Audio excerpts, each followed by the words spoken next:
You see people commit murder, you see people do these heinous crimes, and you then later hear that they had a mental problem, and then they're put into psychiatry and mental treatment. Do you think that that is a cop-out?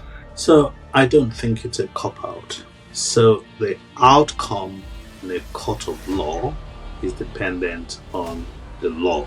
Of course, the role of barristers is to position the case as best as they can. I got called to see a young woman who had just been admitted, and there was a real concern that she was being admitted to. The level of security was lower than people thought she should be, and I had to interview her. It was crucial that I made detailed notes because I was the first senior enough psychiatrist to see her. She was very mad, really ill. She denied that her mother was dead. She said, "No, I saw my mother. She looked really old and wretched. And so I wanted her to be reborn.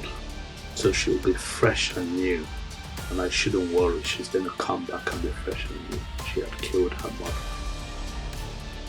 She had killed her mother. I said, "No, your mother is dead." She said, "No, she's going to come back." She was very unwell. So there are people who, as a consequence of psychosis, people may say schizophrenia, that's a good example, where something goes wrong in their belief, in their voices they hear. I worked with a woman whose son took a knife at a train station and stabbed someone. Why? Because the son didn't see the person as a person, saw the person as a snake. Although you'll ask the question, why was he carrying a knife, which is also wrong in the first place, but nevertheless, he was already feeling paranoid that something was going to get him. He needed to be safe, so he carried a knife and had that hallucination. So there are cases, to answer your question, where people are genuinely, seriously, mentally ill. So we often say, is the person mad or bad?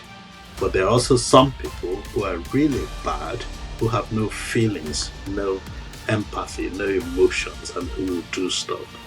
That's a separate issue. And there are many such people in prisons, and often when you look at their histories, their life from childhood has been blighted by all sorts of heinous and terrible things that there's just no way of feeling for humans.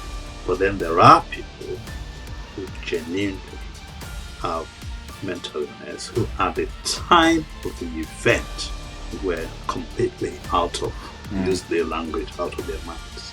And when you see them, it's quite a sorry sight.